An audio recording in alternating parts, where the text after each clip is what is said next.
On Monday, the ACLU of Massachusetts and North Carolina filed an amicus brief with the Supreme Court calling to protect universities' ability to consider race in their admission processes. The ACLU is arguing that, quote, colleges have an important interest in student body diversity that furthers the values of academic freedom and equal protection. For this reason, the Supreme Court should uphold the ability of institutions of higher education to consider race in a holistic review during the admissions process. The brief was filed in two cases led by anti-affirmative action organizations, Students for Fair Admissions. I think we're gonna fight over this one. Why is that?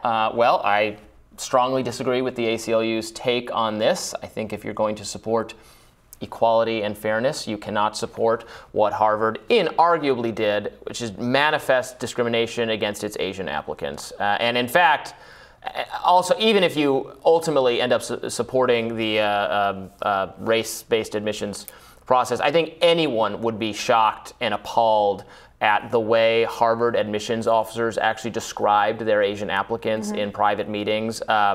They took the racist view that Asian applicants had less interesting personalities, essentially. That comes through in the documents. It was really some shocking and offensive stuff. Yeah, I'm not sure why you think I'd agree. I feel very strongly about it. I recall being part of an interview process when I was an attorney, where I heard people at my law firms kind of debrief about candidates, and I heard a lot of the language, not quite as viscerally as some of the Harvard transcripts come off, but I heard language that was very similar about how I don't think this person is going to be a good fit. I don't think this person is as interesting. I don't think this person would gel culturally with the firm. And my feeling was often that it had a lot to do with the person's racial makeup, and that oftentimes that they were an Asian American. Now, that's anecdotal evidence, but I certainly do think that's the case. Now, what I think is interesting about this is the way that these kinds of stories are often framed, because the greatest beneficiary of keeping Asian American kids at lower admissions rates is, in fact, white students. And we've seen this in a lot of the UC systems that have gotten rid of these affirmative action programs. When you don't have affirmative action for these, white kids to keep the balance of the population about the same as what the balance of the local or national population is, you do get to see campuses that are overwhelmingly disproportionately, 30% or more Asian. And that is something that a lot of white parents have, pushed back on. Now, broadly, the question of whether one should consider race is, I think, a different thing than the question of whether it should be deployed in these discriminatory ways.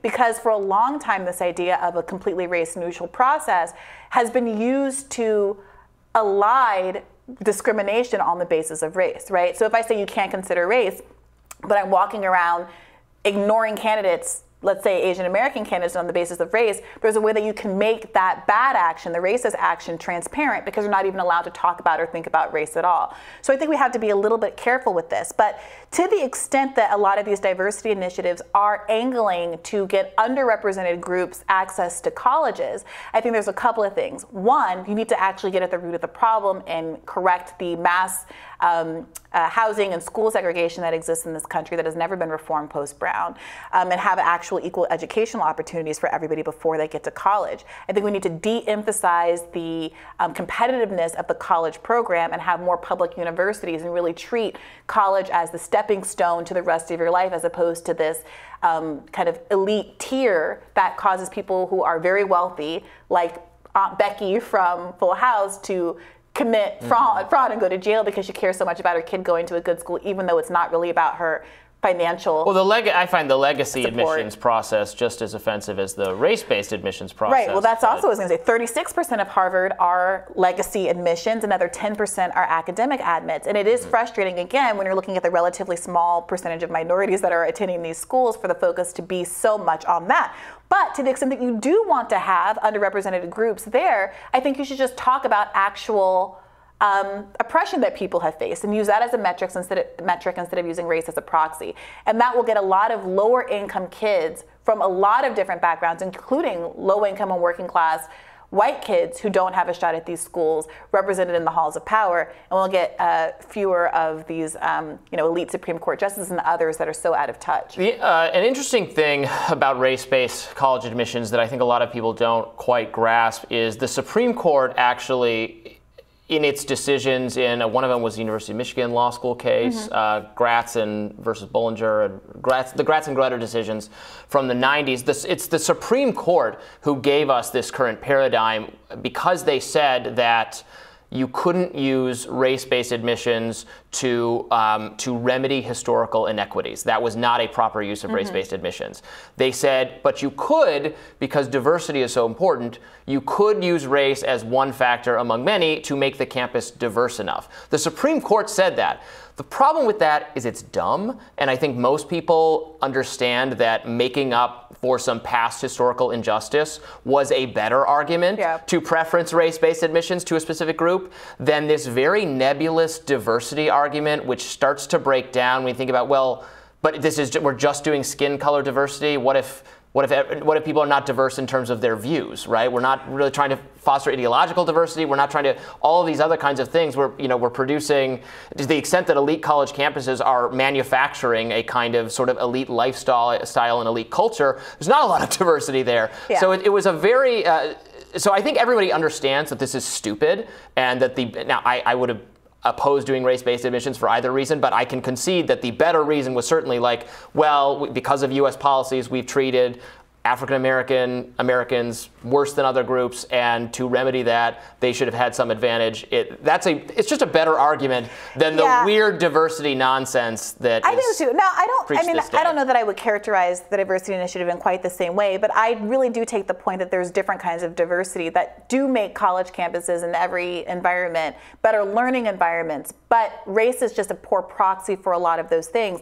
And what ends up happening is you say you want a diverse campus, so you go looking for Black people, but you're not looking for poor and working class Black people on the whole because of the admission standards, right? And obviously people who don't have access to private SET tutors and parents who have gone through the process and can shepherd them through the process don't succeed as well by those kinds of academic metrics. So what ends up happening? You shop around for people like me, people who are middle class and upper middle class and already were going to have a perfectly fine time getting into college because I did go to a good private school and have SAT tutoring and hit the metrics already. And so that you can fill the 10% of your class with folks like me without worrying about people like my family members or broader community who haven't had those kinds of advantages. And it really, I agree. It would be much better if you're going to try to do the racial uplift thing or the addressing past harms to pick at those people. Of course, then you have these conversations about can they meet the academic standards of the institutions, which is why we get back to this initial issue of we just need to resolve the underlying inequality instead of making up for it on the back end. What Harvard loves to find, what emerged again from this from the previous trial, which was so interesting in the ways the admissions people thought about their applicants, they're obsessed with this idea of something called sparse country. They love to find someone from a rural county who Harvard hasn't taken anyone or very few people from that county, and they find like a diamond in the rough. You know, someone who drove a tractor. I knew a kid from Manhattan, Kansas. Like my best friend's from Utah. They love to find that person. But then if there's someone with who on paper has the exact same test scores and is equally impressive, and is Asian or Black or any other race from New York City, from Boston, from Chicago, well, we get plenty of those applicants. They care more about the person from the rural county, even if their qualifications are identical, or actually, in fact, even if the qualifications of the sparse country person are actually worse, are not nearly as good. Yes. And that is not fair. Yes, it's just again, not fair. It's not. I don't want to both sides are this, but it is a little frustrating. It's not that I disagree with the critique of the affirmative action policy, but it is frustrating when all of that is going on. People from rural, disproportionately white areas are being boosted. You have these legacy admins. You have athletes. You have all of these things that are going on, and there is a way that this gets politicized, I think, in a way that doesn't actually help the working class people who are being shut out of one of the only avenues to ratchet yourself into another class bracket. Again, I would prefer there to be other avenues, but just squarely talking about this.